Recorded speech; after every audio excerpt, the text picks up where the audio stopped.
the reactions of our cast.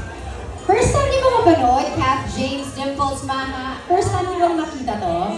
Okay, first time niyo rin nakikita yung reactions nila at maririnig.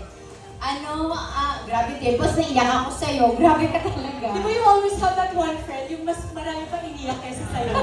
Tama naman, di ba? Tapos mas fan siya ng mga nangyayari sa buhay mo kasi walang nangyayari sa life niya. Ako yun. Ako ang audience. So. How did you find the first episode, Dims? Grabe na damdam ko yung iyak mo talaga. At saka ganun ang ganda ng visuals natin. Yun yung sinasabi ko na parang hope na hope ka kasi hindi mo alam kung ano yung next na mangyayari. Tsaka, Esa. Ano na? President, Vice President. Tama na? Grabe na yung Pero alam mo, narinig ko yung mga dito. Ang dami mga reactions. James, anong pakiramdam mo nung nakita mo yon? This is the most I've watched of our shows. I don't watch the rushes, I don't watch the takes. I don't know why I struggle seeing myself on screen, but this is the most I've seen of the show so far, and wow, I'm really excited to watch it. I love the intro. My favorite part is Tita Press. Kasi real na yung napipili ko. Yes, but yeah, I think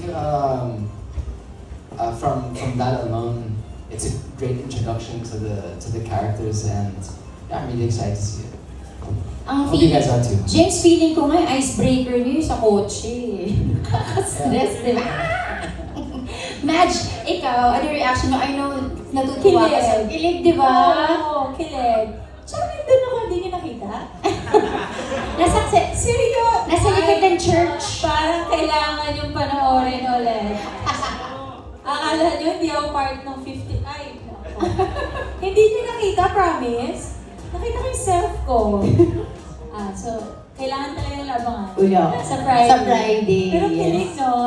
Super kilig. Ay, maniwala ng dalawang to. Tsaka yung pagpasok ng car, di ba? Yung sa wedding car, tapos yung tinginan nila, hindi ko ma-explain. Anong tawag sa titig na yun kay James?